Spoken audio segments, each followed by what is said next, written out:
Okay, we're gonna get started here.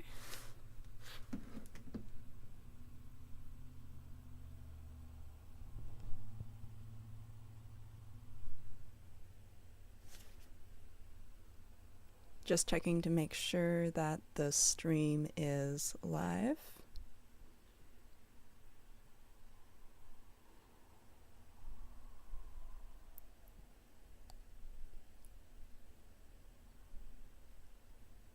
And it looks like it is.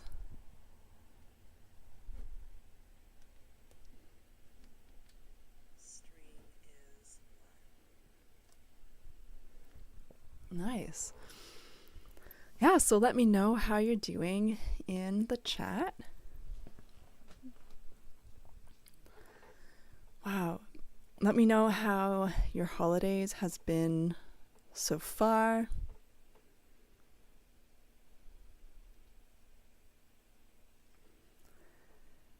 We've got New Year's coming up. If you have any New Year's resolutions that you want to do.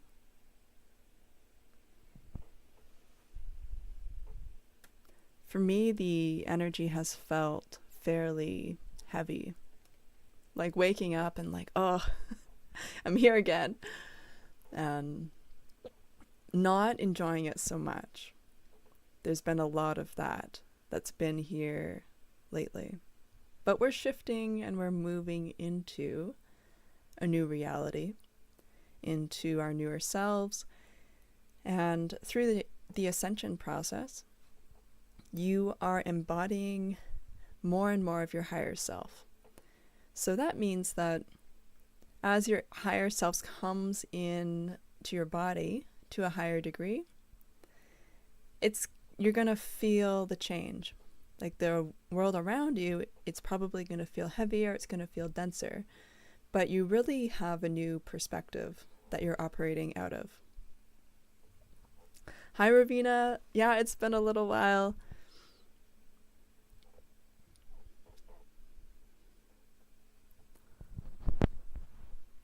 Yeah, so the whole idea of the quantum leap year is that I noticed it's a leap year for 2024, and we're making quantum shifts. We're making quantum leaps, and we're moving into really everything that we're manifesting, that we've manifested, that hasn't shown up yet, that's gonna show up this year.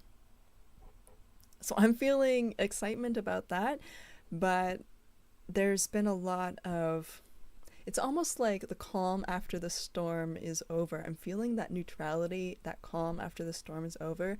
Like I've just gone through a bunch of emotional upheaval and now all the energy is worn out and all that's left is just this, oh, okay, I'm just gonna relax. Don't really have a lot of energy to bring into a lot of excitement or disappointment for highs and lows. I'm just in that middle ground.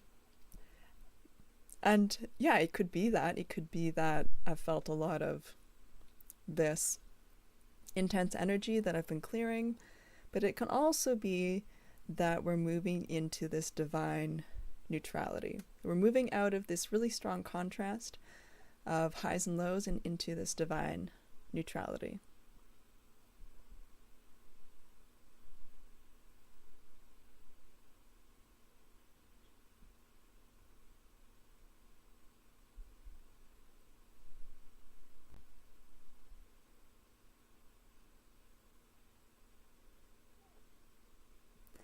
So when you think of quantum leaps, what do you think of? Let's say you want to jump into this new reality. What does that look like? So if we're going to release the limitations of what we think is possible, then what kind of reality do you want to create? And part of this is maybe you feel some judgment about where you are in your life.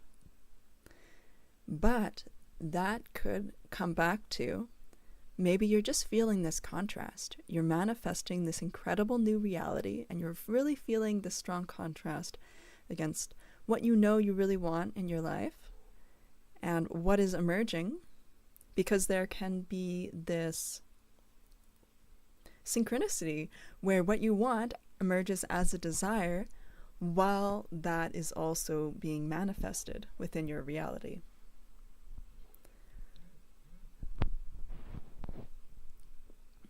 About a year ago, I started this journal, the Quantum Leap Year Journal. And also, I'm really realizing as I look at this title, I should have labeled this Quantum Leap Year 2024. That was what was in my mind. But you can look at it both the same way. So I would write in this journal, and I would write a journal entry for that day, but a year and ahead. So I would put 2024 at the end of it, and I would say the things that I wanted in my life, but I'd write as if I already had them. So I can't find that journal, so maybe that journal will show up as somewhat like a treasure chest or like a time capsule when I do find it.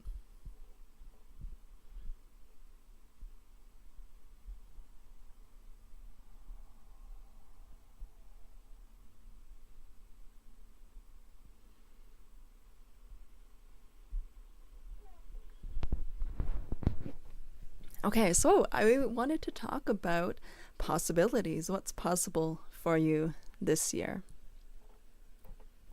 And if you have any questions or comments, go ahead and share them in the chat. There's a bit of a delay, so it'll take me a little bit to see them and respond.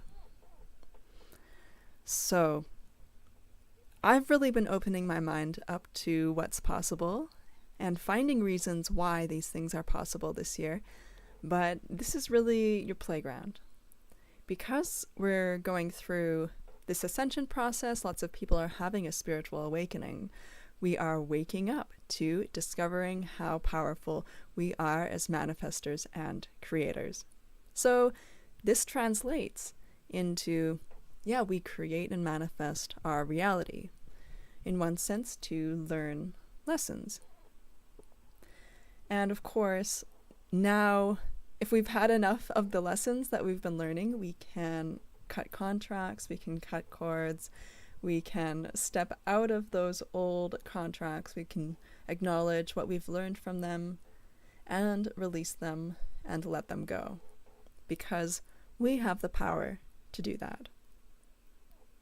Other things that are possible: self-healing. I've been listening to a video on cellular regeneration, and I'll link that in the description. And as an extension from that, aging in reverse. I've seen Erica Elmitz put out a course on aging in reverse. So that's a really cool idea.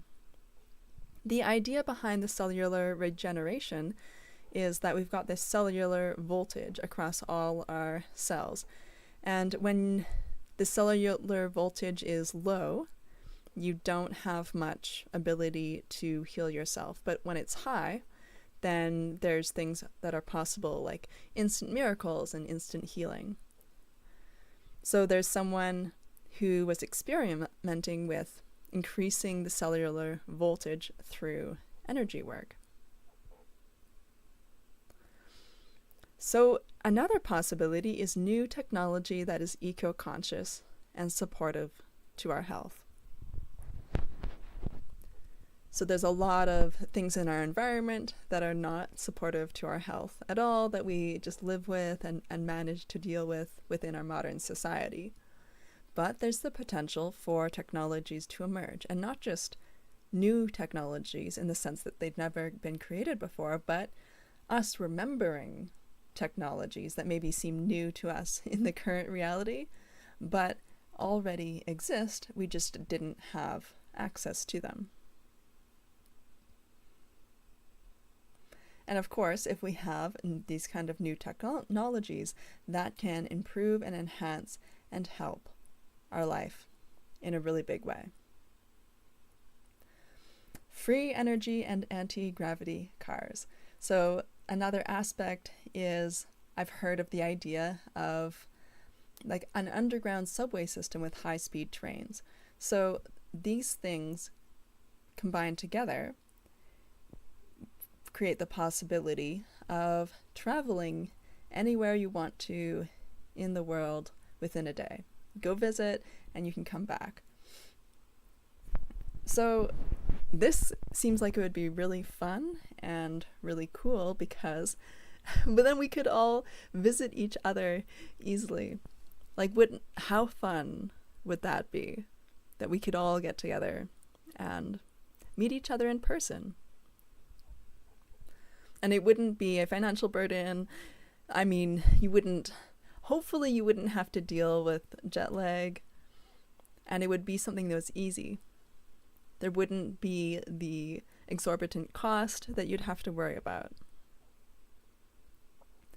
Okay, another important thing is freedom from financial slavery. If you've ever listened to Robert Kiyosaki, he talks about getting out of the rat race. So he has tools and steps to do that. And trying to do that at this point in the game, it's made it almost impossible. Like, even if you follow his steps, it makes it really, really difficult just because of the situation we're in. So going back to the idea of experiencing a simulation, and we are projecting that simulation out. We have the power to create. And what happens when we accept certain narratives about what's possible, then we just continue projecting out the same reality over and over again. So that's why it's important to open up our minds to different things that are possible, so that we are creating that opportunity for us to create something different.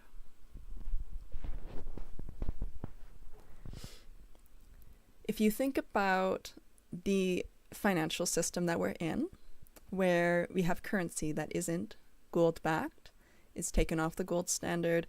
I was looking at buying a small apartment and the mortgages.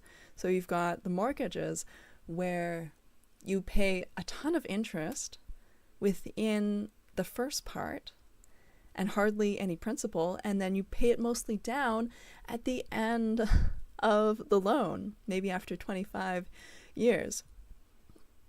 And most people aren't going to want to stay in the same place for 25 years. So that means that you're going to be paying a ton of interest if you leave and sell that place and buy a new place, and then getting a new mortgage for that new place. And maybe there is some loopholes to deal with that, but I thought about that and that's ridiculous. And like, we know how the banking system like just makes tons and tons of money. Like, where is all that money going? You know, you've got populations of people that, yeah, they're stuck in this rat race. Like, no energy, just like exhausted, no time to explore their creativity, to explore their interests. No time to recognize just how powerful you are. And there's that acceptance part of it. What do I accept in my reality? So, yeah, it's easy to get dragged down, and I know I've done this so many times within the past year, even before that, where I've been anxious, like, how do I deal with this? Like, how do I set myself up financially? And, you know, maybe it's possible that there are ways that we can develop financial freedom by raising our consciousness and making it so that we live in a world where exploitation, financial exploitation, isn't possible. Where it's possible that we can live in a world where there's plenty enough for everyone, and we can live in a life where we can develop our creativity, our talents, our gifts, and not be pressured and struggle and not enjoy where we're living, where we have options, where we can live in the place we want, where finances aren't a struggle, and that this is possible for everyone. Yeah, so another big thing is being in community with people, and being in community with people who align with our soul. So this is really important.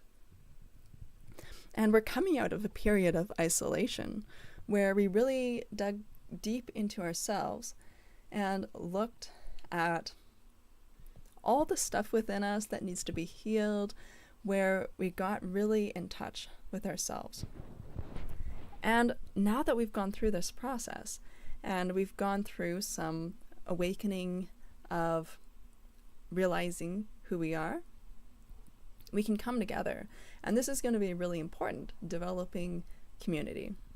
And so imagine that you are going to events, that you are being able to live in a place you want to live, within a community of people that you resonate with and connect with, and there's a lot of love and support. And it's so important, this process, it's really all about embodying our divine self. Is our divine self going to allow the same stuff that's been happening to continue happening? Absolutely not. Definitely not going to allow the same things to continue. So a lot of these changes we are making through our consciousness, through what we're imagining, through what we're thinking about.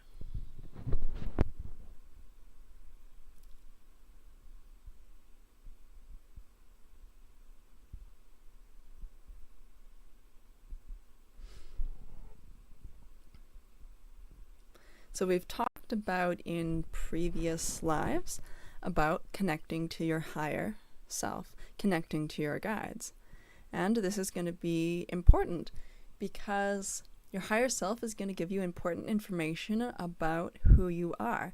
And that can be like the tinder, the spark for starting that level of community, because your higher self can give you that sense of love when you're not feeling it from the people around you, or you're really struggling in your situation. You can connect to your higher self and get that level of love. So you can get guidance and direction. You can also get a sense of peace and reassurance that you would normally get from someone else, but maybe it's just not available for you in that moment. Maybe you don't have anyone to rely on at that moment, or someone that you would normally go to for support isn't there for you at that moment. So I've been trying this out and experimenting with this, so I will be talking about that more today. Okay, so another thing that's coming up this year is secrets being revealed. And this is something we can expect, that there can be this dissolution of the veil, where these things have been hidden. People in leadership positions, there's things coming out about, their misconduct, where they haven't had integrity, and also about the paradigms that we've been taught. Not all of it's true. So secrets are going to be revealed, things are going to come out into the open. So this is going to be a process, probably not only just this year, but there's going to be changes in systems. So you can probably think of many issues in the various systems, governments, school systems, within the corporate system, treating people as an entity, not as a human being.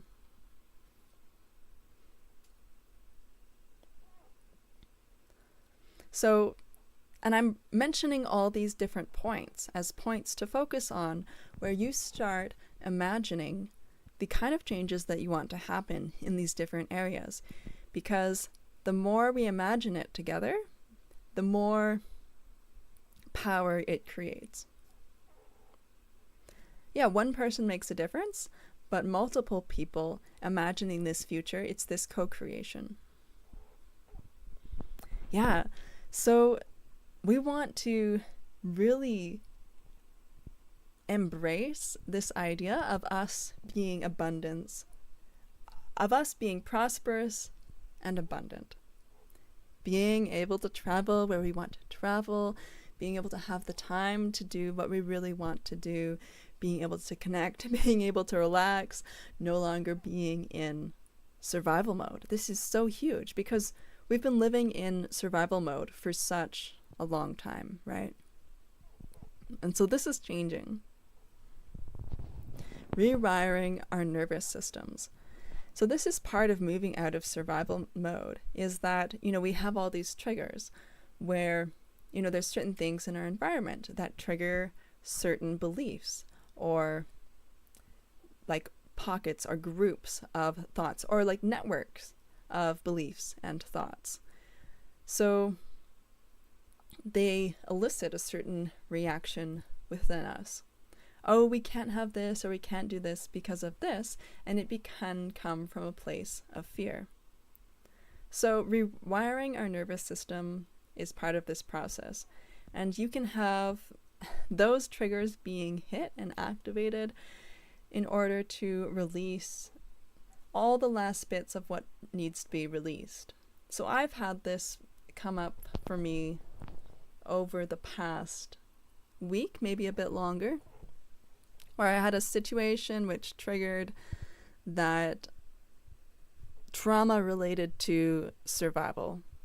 That complete fear of being really anxious and not sure if I'm going to be okay. And thinking like, I have to do everything I can to like get myself out of this situation so I don't have to experience this again, so I don't have to continue living in this. And it was really intense, but it was more like an echo of a previous situation. So that would have been the learning situation. And now I've learned the lesson. I've learned what it feels like to experience that. And now I release that. So part of the learning is, maybe it's not as much learning a lesson, like, oh, like I'm supposed to be here because I'm learning a lesson. No, it can be just, okay, I've experienced what that feels like. Because, like I said in an earlier live, we're moving from 3D to 5D. So you've got third dimension, fourth dimension, which both have this polarity. They both have this dualistic nature. They both have this good, bad. There is this choice. And it's like the apple in the Garden of Eden. So Eve plucked the apple from the tree of the knowledge of good and evil. And so that's what we find in third and fourth density, is you can choose to cause pain and hurt. You can choose to live in separation. You can choose to experience this contrast and this polarity. In fifth density, we no longer find that polarity. So, and I had an experience of this. I don't think I've done a video on it yet, but that'll be coming out, where I was experiencing this love, and I was experiencing this state where I couldn't feel hurt, I couldn't feel pain. So there wasn't this separation, there wasn't this longing and this desire for connection. There was this inability to really, there's a memory of how it felt, but I couldn't access that feeling. So if you have, beings in fifth dimension, and they're in that state, it's really hard to access and understand what that feels like. So part of this experience is learning what that feels like. And I've heard people say that Earth has been a really tough learning experience because of this basically slavery that's been going on. How we've been used as resources.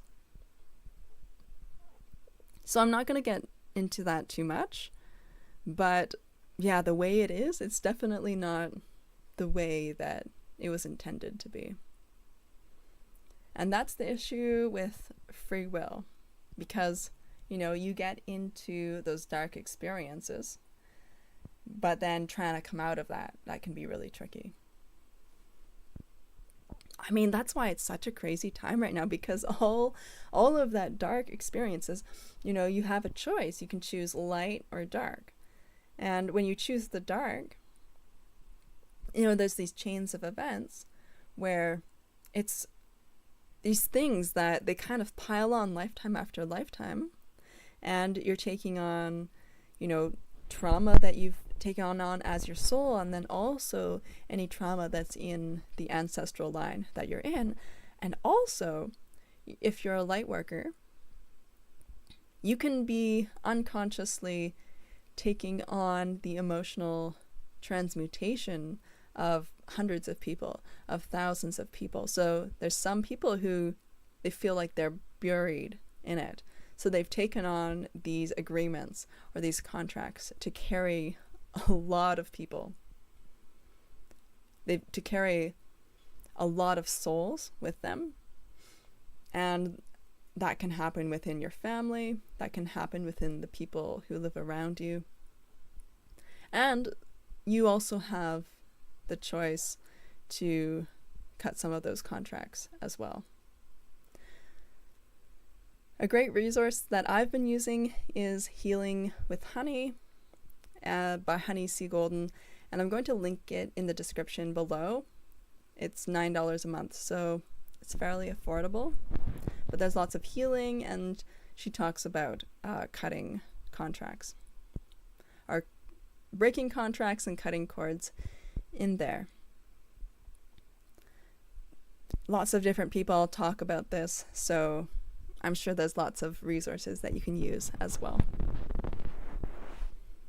Yeah, so I mentioned there breaking learning contracts and creation consciousness. So what I meant by that is just recognizing your power to create. And a lot of it's through the mundane things like these thoughts and these emotions.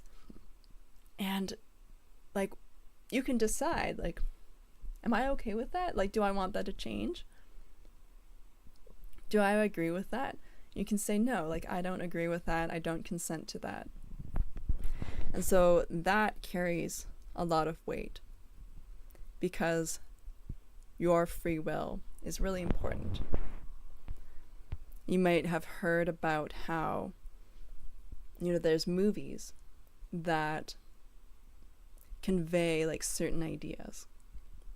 And that by watching those movies, there are people unconsciously consent to what's going on there. Of course, like, that's super sneaky, but we can be conscious about what we want to have in our reality.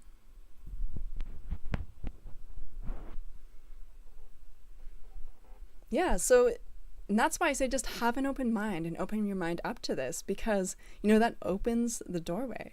You know, it's not just like a locked, closed gate anymore. As soon as you open the doorway, you know, you open yourself to having stuff come up that needs to be healed, that is blocking whatever you want from happening. And then you're on this path, right? You've got guides, you've got a guardian angel, at least one, from the different sources that I've heard. So everyone, every soul has spiritual help. And we're starting to realize how we can really make the most use of that help.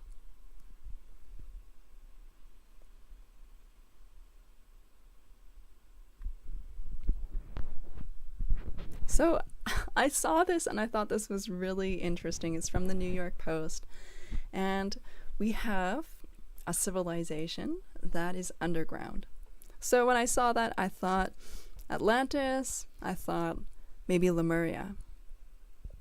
And it's funny because like the New York Post is reporting on this. And I didn't pay too much attention to what was in the description. But, you know, there can be keys in here. There's certain things where how true is the history that we have been told is? Like, how true is that? And we can start seeing secrets that are being revealed. Maybe not everything is what we have known it to be. And we've really been living in this very narrow paradigm of what reality is.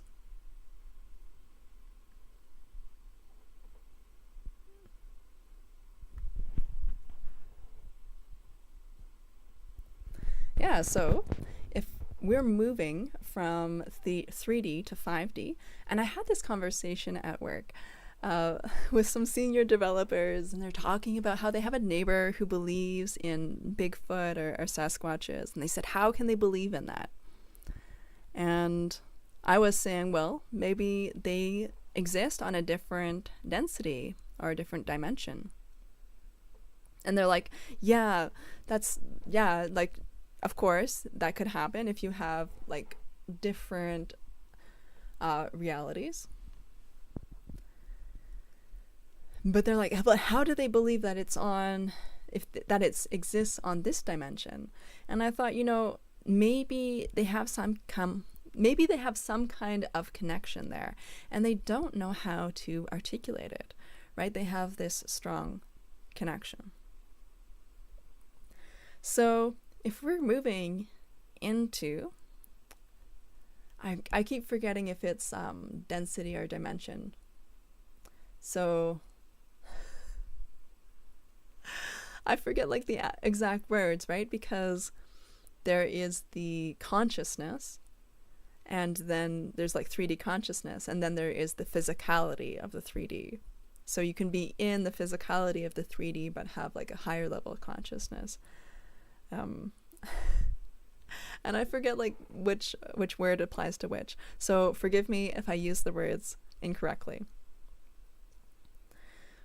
Yeah, so there could be, mystical creatures on higher level dimensions. And as you raise your consciousness, you can start to connect to them. Maybe dragons, maybe fairies. If you really connect to the supernatural, and you're like me, you love watching series with supernatural creatures, then you could have some kind of connection there.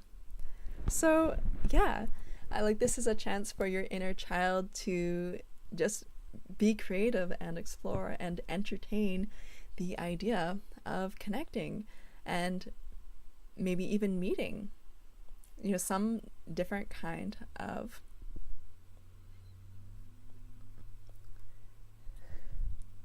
I don't want to say creatures, but they're not different kind of beings. That's a better word. I think there may be portals on Earth from where these creatures can travel. Yeah, absolutely. Yeah, I can imagine that there are some that don't really want to come to third density because it's just too dense. It's like how I'm feeling now. I'm just like, oh, I don't like this. Ugh, it's too dense. That's okay. I'm being patient, and I know, it's gonna get better. Because there are some specific locations where people have spotted them. Yeah, absolutely. Yeah. Yeah, I mean, that's got to be hard because, there's people who are like, no, I saw this. And then there's other people who are like, you're crazy. Like, you don't have any evidence. And it's like, well, no, they could have seen them. And, because they were aligned with that.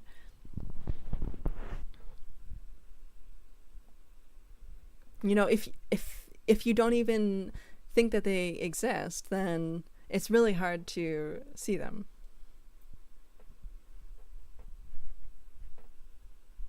Yeah, this is I've heard, I think about, it was a year ago, I heard Carrie Kay talking about dragons, and she had a course on connecting to your dragon, and she was talking about different mystical beings, and I was like, is this real? Is this true? Like, are you just connecting to the energy of it? And that's what I thought, is just connecting to the energy of it. But, you know, there could be something more substantial to it. Like Leo Gura, in actualized.org, like he talks about witches, he talks about, you know, different beings, and he says that, you know, a lot of this stuff, it could all be true. You just don't have the awareness to be able to perceive it. So I was open-minded, but now I've heard other people talk about it, and I'm like, oh my gosh, like, yeah, maybe there's more to it than I realized. And the course on the duality course by Jeffrey Allen, like in the grounding meditation, one of the meditations, he says, okay, you connect your grounding cord into the center of Earth, and he says, now let's see if there's a better place for you to connect your grounding cord to. And I'm like, what? Like, isn't the center of Earth the center of Earth? Like, what is he talking about? And there was another meditation which is talking about, I forget exactly what it was, but it's like images that I've seen that are like these caves and just like lakes and mountains with like, that are like these healing places. They look kind of different than the different, you know, places on the surface of Earth. And they're talking about inner Earth, and I'm like, what are they talking about? I thought it was lava or something like that. Like, but I'm like, okay. But then I've heard other people say, no, like, inner Earth, there's actually, it's not lava. It's actually like 5th or 6th dimension or density. And like, there are places like that. Like, it's, which is crazy to think, like, if that's true, if that's how it really is. But I'm like, okay, yeah, like that meditation makes a lot more sense. If you're not just connecting to lava, you're actually connecting to a place that's more like the surface of the Earth. I'm not sure how that's possible, but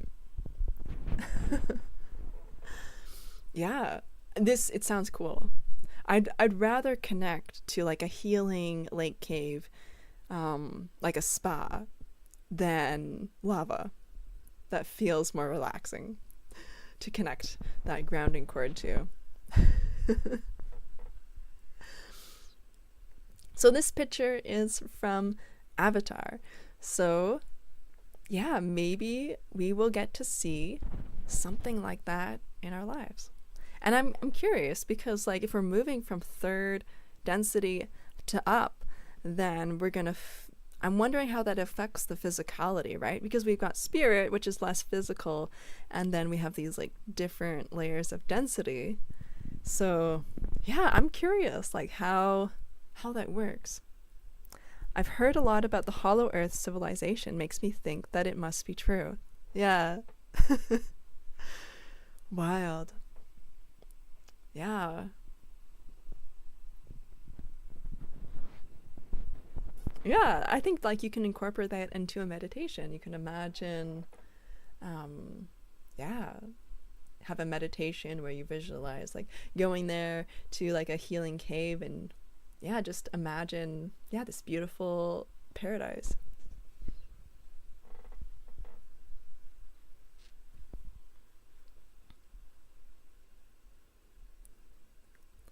Some of the stuff, I think, like, even a year ago, I wasn't on board with. And now I'm suddenly like, ooh, okay. Oh, so I'm going to tell you about this dream that I had. It was maybe a year ago. I don't remember. It was a while ago.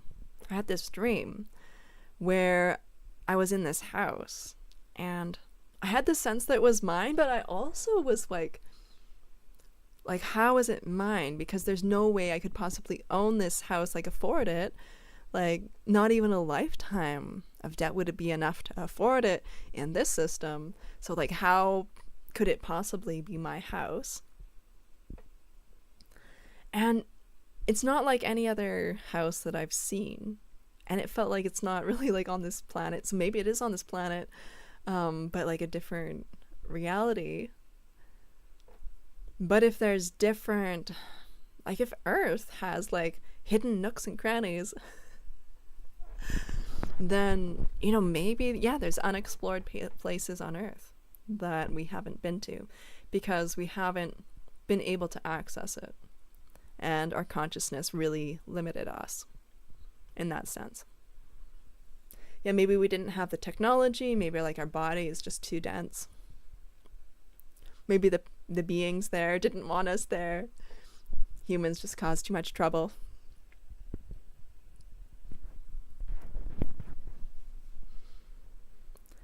Yeah, so it was this house by a river. You know how valuable lakefront property is. It actually reminded me a lot of on the island. Yeah, it was kind of like an island. There's like lots of water around, but it was like a big island, kind of like that. Yeah, so it had this huge like double spiral staircase. You know, like who needs that? Not necessary. It was really cool though. And like the back part was like this modern with glass, and it opened out onto like the river. It's like right by the river. And then it was like it had an upper floor where it had this like room, which was really cool. It had like these books and this like it was, yeah, like this telescope, kind of like that kind of vibe, like this library, I don't know, like fancy,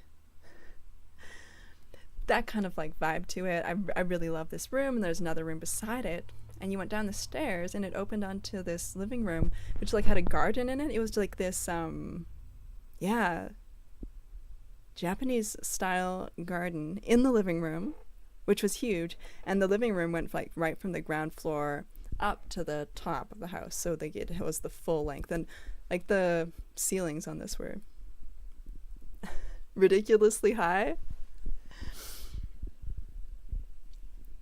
unnecessarily high, but it was nice. And then it had like a common area, or like what do you think about like a maybe like a dining room area, but not a lot of stuff in it, and it had like the Japanese style doors on it. And then of course the upper level above that had another large bedroom, I guess. It was very interesting. I've never seen a house like that. It's nice. It's very nice. So like the picture I have, like that's not, I don't know what the outside looked, but it definitely didn't look like that.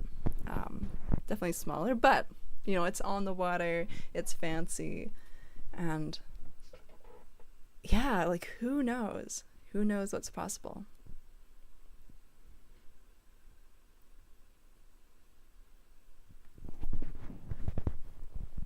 Yeah, okay, so part of the theme of today is having ideas about what's possible and expanding our mind to what's possible, right? And that's what really limits us, because we say like that's not possible and that's ridiculous and that's silly, right? And we don't even go down that path. So let's consider possibilities about how we can transform ourselves. We talked about how ideas about places we could visit, about, you know, places we could live, the kind of house we could have. And you can imagine really good things you want right now, and also like bigger ideas as well. So in terms of like transforming yourself and transforming your body, like you can go on a diet, eat healthy, and exercise, but still in your mind seeing yourself as carrying extra weight, still like being really unhappy about how you look, about how you feel. So, you know, sometimes you can get no results, even when you're taking actions. When you don't have the intention and the faith to go along with that. So as we ascend, our faith plays a bigger and bigger role. So when you consider the possibility of being able to change your appearance, so what you can do is you can shift from like, I just need to find like the right method. Instead, shifting to recognizing the importance of belief. And then you also take action because that helps your belief. Because, we have ingrained into our subconscious certain ideas about what makes us healthy.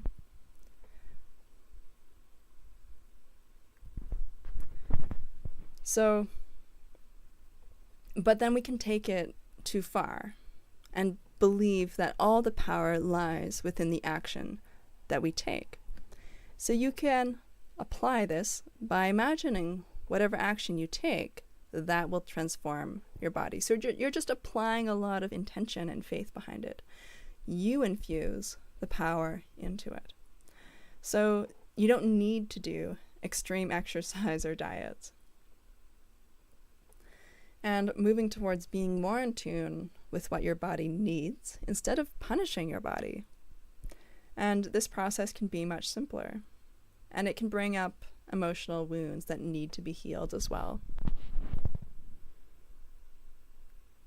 Because you might be familiar with how you take on extra weight, or your body takes on extra weight as a protective mechanism against feeling a lack of security. And that can be a lack of security in that you don't want people to feel attracted to you, because people feeling attracted to you resulted in harmful behavior that you had to bear the brunt of. So I know there's an example of someone in my life who I observed this with. And yeah, that's a way of your body protecting yourself. And so that's something that's really requires a deep healing.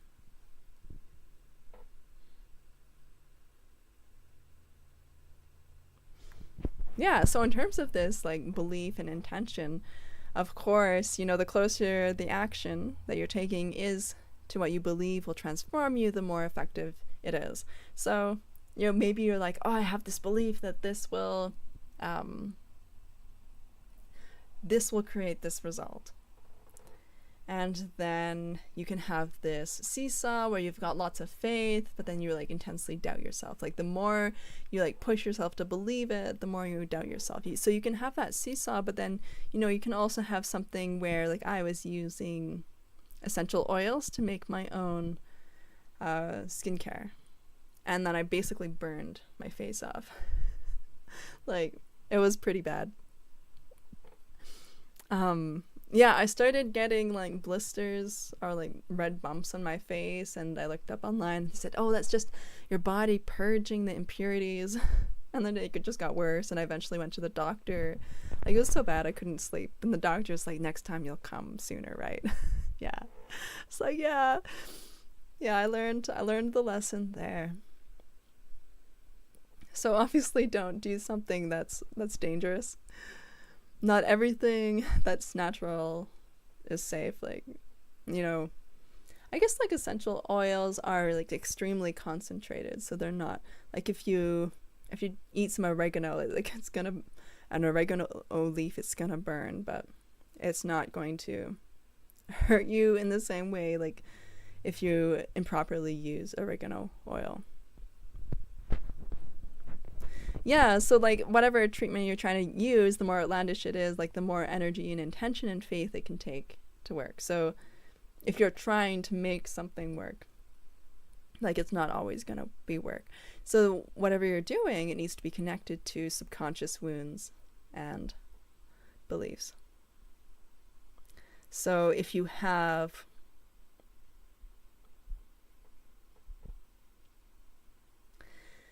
like you can have those subconscious wounds that are and beliefs that are really stopping you from seeing progress. Maybe someone else is getting progress with the same thing, but you're not. Yeah, so that's like trying to use a band-aid when you're not really connected to your subconscious wounds and beliefs. Yeah, so, there's opportunities to like kind of be a researcher, being creative here. And always doing that in a safe way. So you've got your common sense and you're like, is this a good idea? Like, maybe I shouldn't try this. So you've always got yourself to rely on, but also, you can have ideas that might be a really good idea. You might be connected to your deeper knowledge that knows something, and you can do some research and see what other people say about it.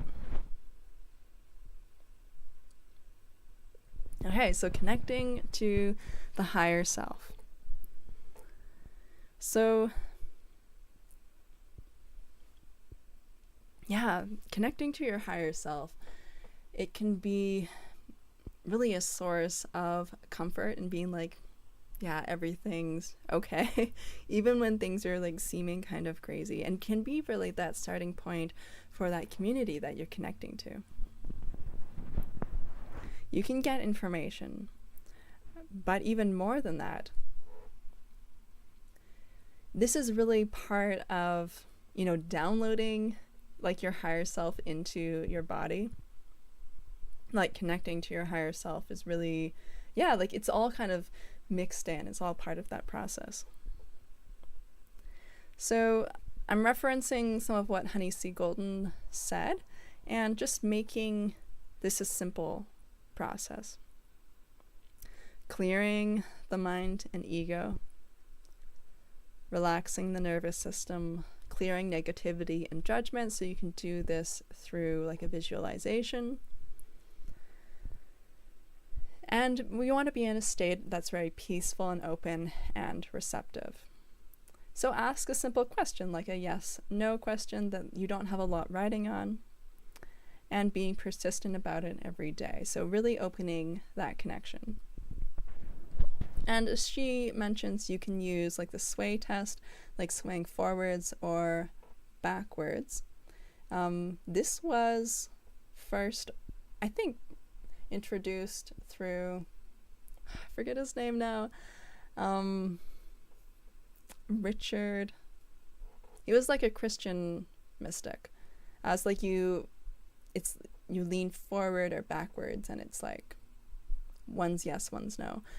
Pendulum, you can use tarot. And I was thinking you could probably use a visualization. I haven't tried this, but maybe you could have like, imagine like a stoplight, and you could have like the red, green, and yellow, and then relaxing your mind, you ask the question, and whichever one seems the brightest. I think that one's a little trickier.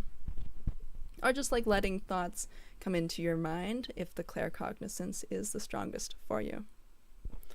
So, I mean, how do you know what's true? Well, we've talked about this before, right? You're experimenting, you're exploring, and whatever information you get, it goes into this like experimental phase. It's like this area where you're like, okay, I'm experimenting with these ideas. I'm not sure like if it's true yet. Now, people can use like the sway test to ask various different questions and be like, is that true? Like, is that not true? And sometimes it can be like apply specifically to you. Like, obviously we can get interference, like if, you've got like this negativity that's going on, but like, that's why, connecting to your higher self is important, because your higher self is an aspect of you. Like, it's not another being or someone else like trying to tell you what to do, but it's really you connecting with yourself. So like, it shouldn't feel super weird or uncomfortable, right? It should feel like an aspect of yourself. So I remember doing like this sway test. There's also the one where you hold your arm out and then someone pushes against your arm, and when it's true, you have more strength. I remember like first discovering and being excited about this, and then like losing interest because I thought, well, is it really that useful? But now understanding consciousness better, and I thought, well, okay, so now I understand like how this applies more, because it can be very specific. Like the kind of answers that you get can be really specific to you. Okay, so I started experimenting. So I mentioned cellular regeneration in one of the very first slides, and I will link the video where I first saw that in the link below. The video gave me the idea of this. I did not purchase the course because it was expensive. But I was like, you know what? I'm going to ask my higher self and get some ideas about what I could do.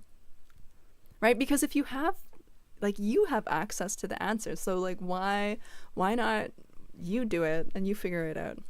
And of course I had some doubt about that. Like, I just kind of want like a guide on what to do. But then I was like, well, if someone gives you a guide on what to do, are you really going to follow it?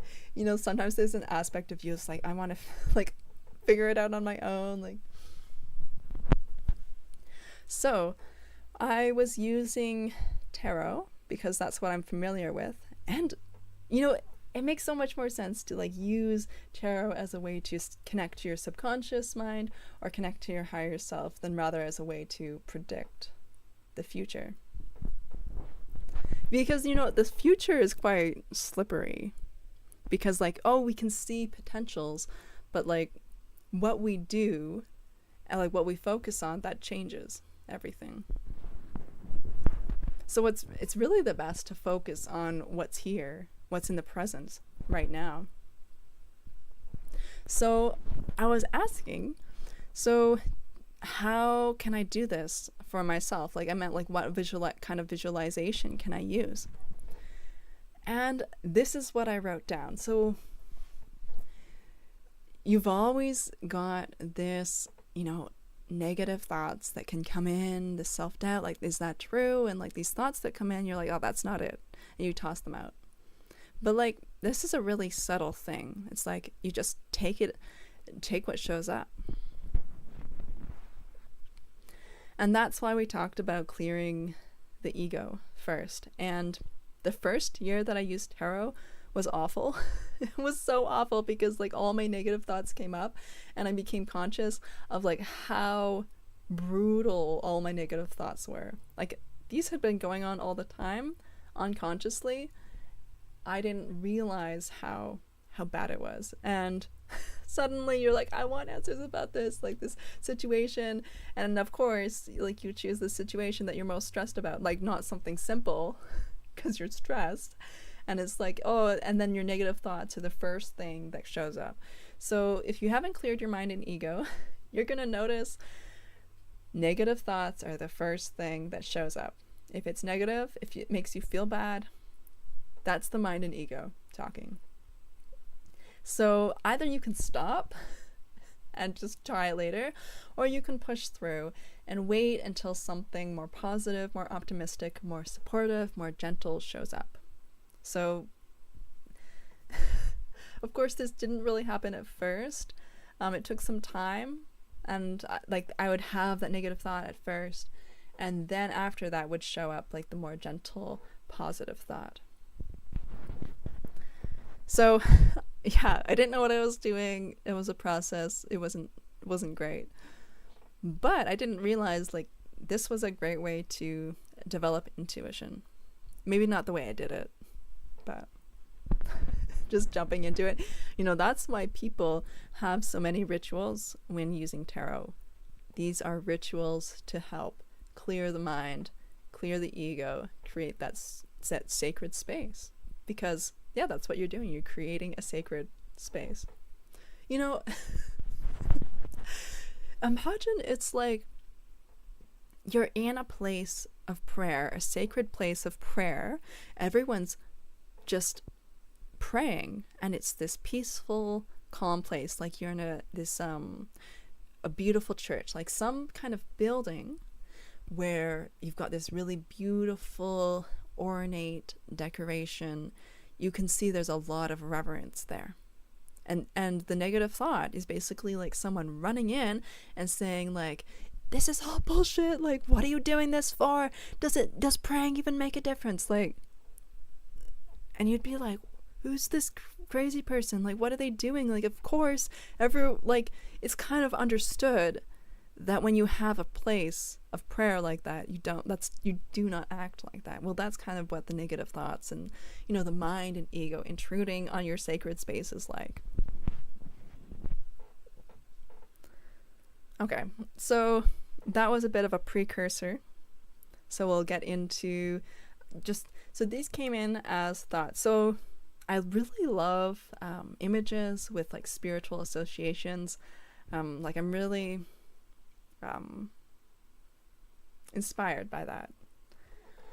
So the image that I was looking at that came up here was this ethereal woman who had this pitcher of water, who was pouring this pitcher of water into a lake. And she was like really shimmery and bright.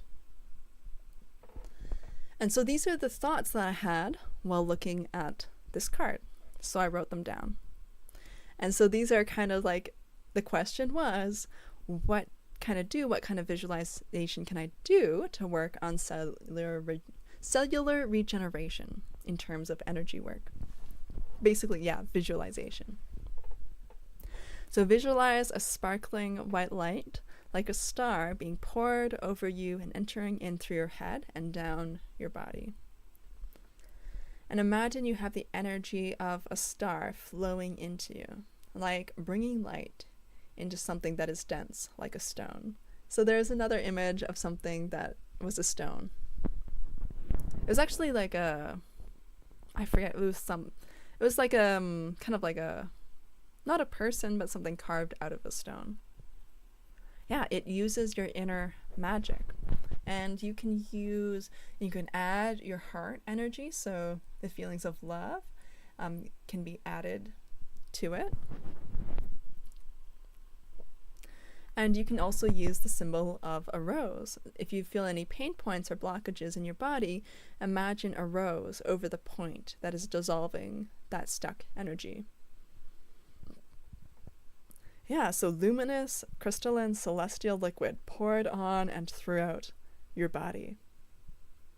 Yeah, curing physical pain and giving you energy and optimism.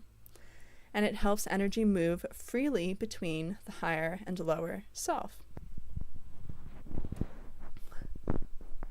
So I didn't clear my mind and ego before I started this live stream, and I'm doubting this because this was just the phrases and words that came up through my mind.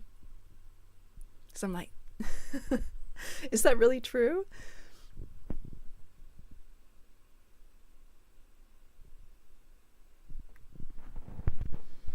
Transcendent, illuminating, manifesting divinity, cosmic unity. Yeah, it's like receiving divinity. There's an act of creation and creativity in this process. So if you're healing your cells, then yeah, it's an act of creation. And then you can be creative about how you do it. Yeah, it said you can imagine yourself creating, like playing in a heavenly orchestra. And what this made me think of was the manga Avoiding the Heavenly Emperor. So they have these instruments that they play on that they called the rack, like R-A-K. And through playing the instrument, they could create or manifest objects. So yeah, this is so interesting because like this came up here. Yeah. So hopefully I'll remember to add the link to that in the description. Okay, so the other idea came up of protecting your boundaries, so you could try encasing yourself in a bubble of light, maybe even before you start. So part of this process is receiving blessings. So it's not something that you do on your own. You're initiating the process, and you can have help that assists you with it. So you can consider whether you've got spirit guides or a guardian angel like helping you with it, or your higher self helping you with it too. Right? Because if your higher self isn't fully in your body, then your higher self has a bit of detachment from what you're experiencing. Yeah, the idea I got from this is releasing the burden of making it happen all on your own. So I tried this. I tried it for 2 hours. I didn't try the rose thing, just the light. And I was feeling like blocks of pain in different areas of my head. And like kind of like maybe like not a sphere, like like sections of my head that felt pain. And I had a lot more focus at the beginning and less focus towards the end, but I think I was in a less conscious state, so it was harder for me to visualize. And it's like driving and directing that like light at those areas where the pain showed up. Yeah, and pain showed up in areas where I wasn't consciously aware of it in my normal waking state. So we've got like this energy that builds up in the body, and then, it builds and builds to a point where like you start to feel pain. Yeah, so by the evening, I felt a lot more energy. I was going and it's like, I'm going to go get some storage bins to organize my stuff, and I washed out those bins, and I was doing this different stuff. Which is good because a lot of the time I feel really tired. So maybe it worked. Maybe it helped. I was also less interested in distractions. Like being on my phone, the things I would normally have this craving to do, to like distract myself, I had less interest in that. Okay. So I was also using the tarot, asking questions towards my higher self. So I just had the intention, like I'm asking my higher self. And then I don't have to be worried about like, does this being have my best interests at heart? So I asked my higher self about a spirit guide. Like, what is my guardian angel like? I guess I said spirit guide there in the notes on the slide, but I think I meant guardian angel. So this guardian angel, so these are the messages I got. Yeah, so I'll continue to ask more questions and just verify this information. Like who do you verify this with, right? Like like imagine someone coming in and saying to you like, that's not true. It's like, well, how do you know? Yeah, so I got the sense that they're very connected to the material world, like understanding what being on Earth is like, maybe had a past life on Earth. I don't know. Hanny C. Golden says that she has had a past life as an angel, or is like an angel an angel. I'm not sure if you say reincarnated on Earth. I'm not sure exactly the correct way to say that is, but something like that. Like versus being like really disconnected to understanding what it's like being human. Yeah, so they're very, very optimistic, always cheerful, and looking on the bright side. Likes to bring me flowers or gifts. And the way I thought about that, it was like, yeah, like I can play piano, I really enjoy music and sports, and I've been able to do these various different things in my life, and I would consider those gifts. And I think, yeah, your guardian angel could, enable those kind of things and make those things possible for you, or like guide them towards you in your life. Brings me nice things in life. Yeah. That was just a nice thought. Yeah, so this was interesting. The energy of a friend or lover. So, like, you know, we understand like the idea of jealousy strongly connected to lover, but I think, you know, it can have different expressions. So, like, when he doesn't like a guy, he scares him away because he thinks I'm too precious to be with someone who is not worthy of me. Yeah, so I don't know if that's true, but, you know, that's what came into my mind at that moment. Yep, getting the info straight from the source. That's what we are about. Yeah. Yeah, so I got the sense that this guardian angel is really strong and powerful, and also has a lot of alignment with me, has a lot of similar attributes to me, like being ambitious and determined. Yeah, and like shape shifts from like childlike to this sovereign ruler energy. I haven't seen anyone talk about this, but I think like angels are shapeshifters. Like they have that ability. Like, you know, angels can come into on Earth and interact with humans. Like sometimes they will do that, and they can take on a certain form or appearance. And we don't usually think of angels that way, but yeah. Yeah, so I asked for a name, and I got Melchizedek. So Melchizedek was a king and priest that Abraham tithed to, and this is, I don't know, it's some part of the Old Testament.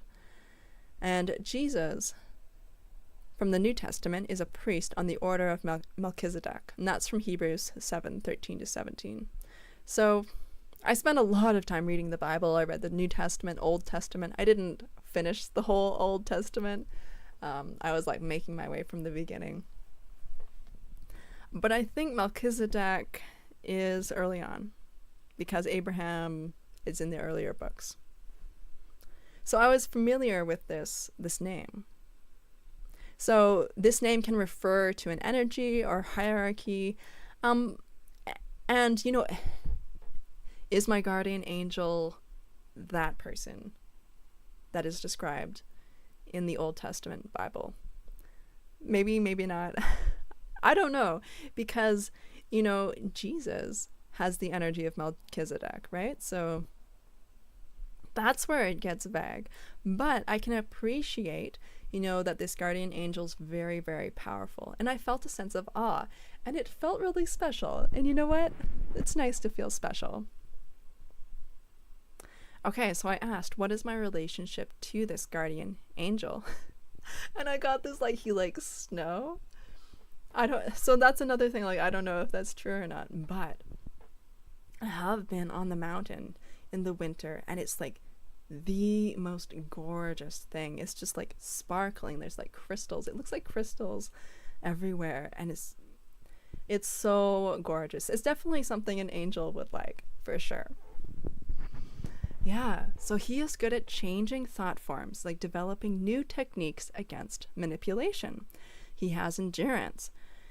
And, you know, I can imagine as a guardian angel, it would be really difficult to watch the person you are leading to slog through difficulties and obstacles. So endurance it's important. Yeah, and I asked if there has to be resonance with the person or soul for the guardian angel to work with them. And I just got the message like, you're very sexy and powerful. And then he just likes me a lot. And I'm interesting to be around. And I was like, oh, this angel's a flirt. And like that, like these human men aren't good enough, and they would just distract me from my purpose. So that was interesting. Like, that was not the kind of thing that I would expect from this conversation. So, I don't know. We'll see. Okay, so I asked if there's anything that he wants to say to me. And I say he because it seems like a masculine energy. You're close to the finish line. You're not trapped, even if you feel like you are. and let the world you know crumble under your feet because you're about to fly.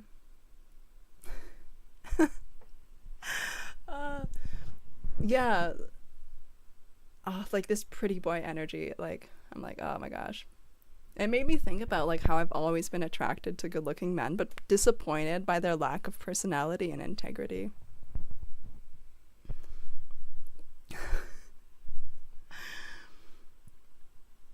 I mean, it's, yeah. That's interesting. Like, you wouldn't think of an interaction with a guardian angel being like that.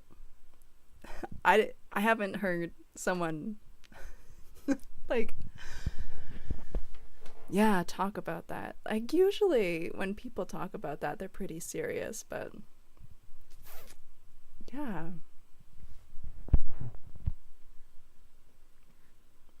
We are so tied and connected to the physical that we tend to like only trust what's in the physical, right?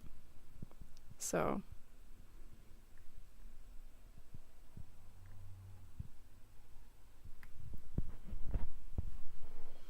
yeah, so he is unbothered by the things that I'm worried about or that I was worried about in the past because he's like, I got this under control.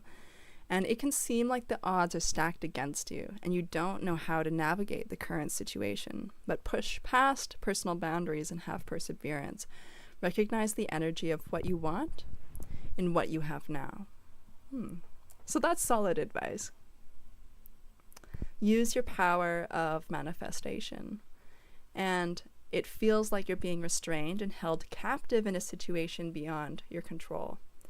It's like giving yourself over to a harrowing ordeal so that when you emerge and remove the blindfold or the veil, you will see the world through a new set of eyes. You will be reborn. Oh, I had a dream. Was it last night? Maybe. About like being in my parents' house and my father blocking off the only bathroom in the house and saying, no, we have to do the bathroom business on the lawn to save money. And it was like this feeling of scarcity. And it's kind of nuts. It's just like, oh, like it's the actual context of the dream doesn't matter as much, but that feeling that was like came up in the dream, like that is the same kind of feeling that I've been feeling being around my family at Christmas. Yeah.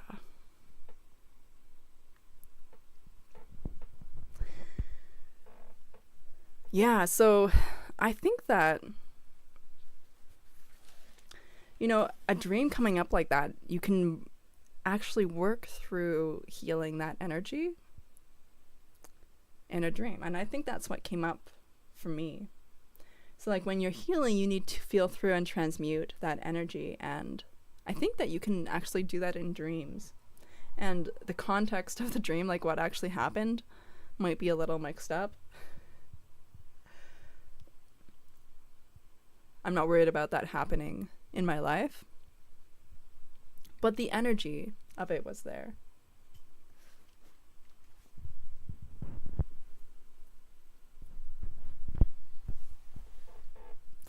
So, I also was asking questions to my higher self about this situation over Christmas where a family member triggered past trauma.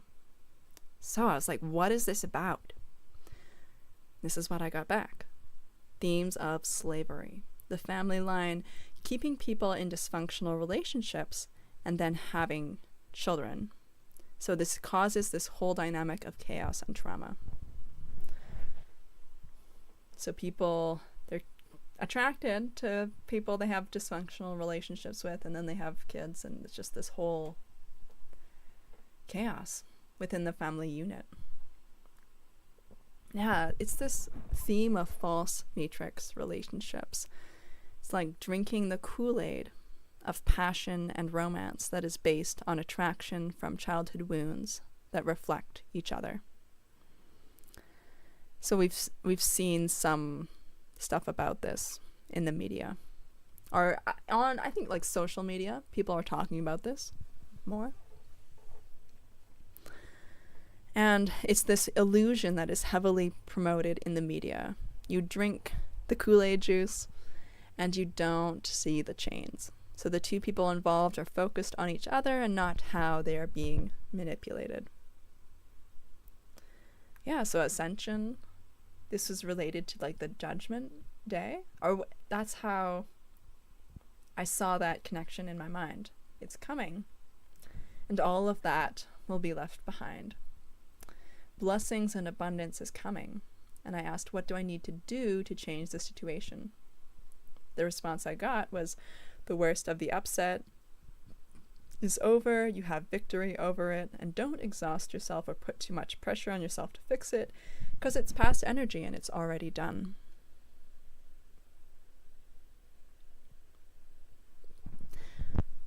You're busy studying and growing right now, so let yourself focus on that, and beautiful things are happening for you. The world is yours. It's happening quickly. You can have whatever you want.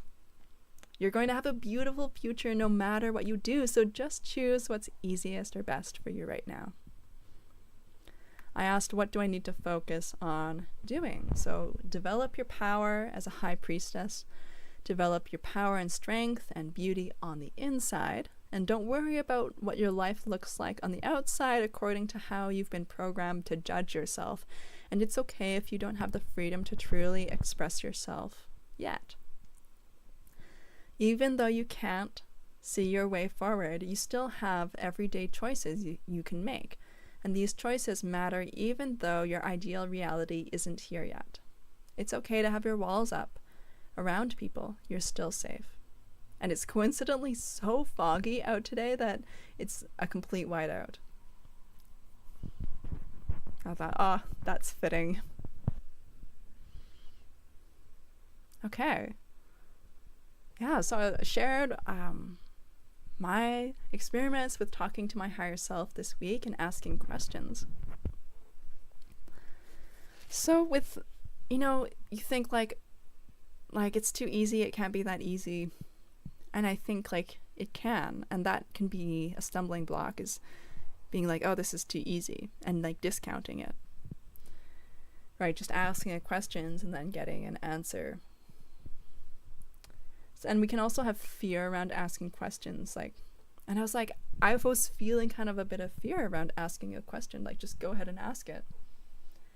And I was thinking about, why is that? And it could be because, if you live in an oppressive society, you can get in trouble for asking too many questions. Like that book.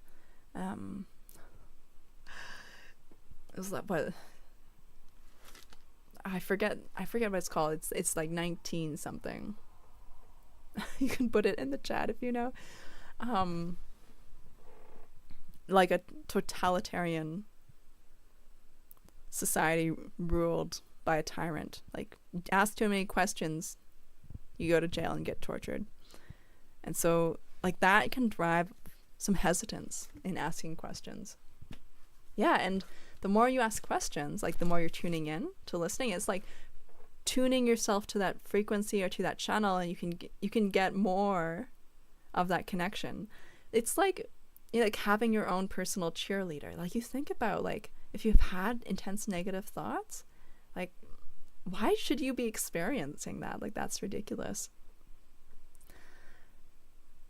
Tuning into that channel of your higher self, you can get your own personal cheerleader with all these positive thoughts about you, right? Like, we don't need to live in negativity.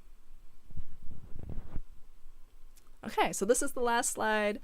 So I have a little message. So the other parts, I think, were mostly, or if not all, like inspired by the cards, but this one was directly from the guidebook in the Radiant Wilds Tarot by Nat Girsberger. So this was from the Sun card. It's just a nice message to end off with. You can be enthusiastic about what is in front of you. Your gleaming spirit is illuminating the path ahead. You are rising out of darkness in a breakthrough of light. You have abundant life love, and positivity to take your next steps. Savor this period of radiance and let your bliss guide you. Wear your inner exuberance like a luxurious crown for everyone to delight in. Awesome. So I'm going to wrap it up and let you guys go. So this was a bit different this week because a lot of what I talked about was related to inner messages, connecting to my higher self, exploring that, talking about what's possible. So hopefully you got some ideas and you're ready to do your own exploration.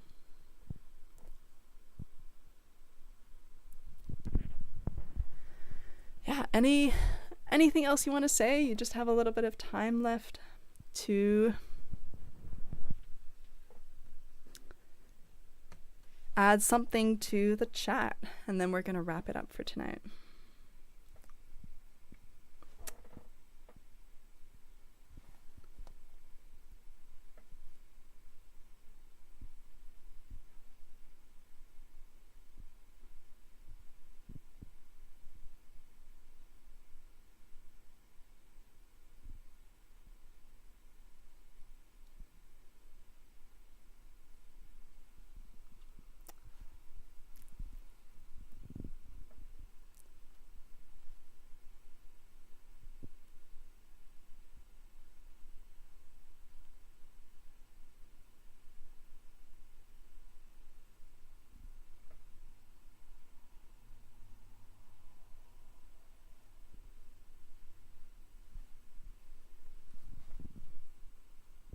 Happy New Year in advance. Wishing you lots of success and happiness in 2024. Thank you so much. You too.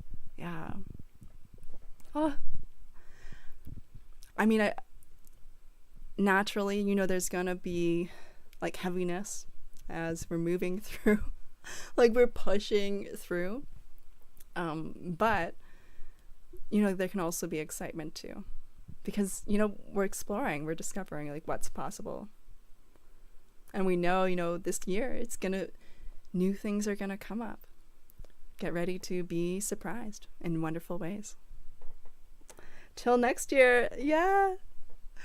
Awesome. Yeah. Happy New Year. Bye.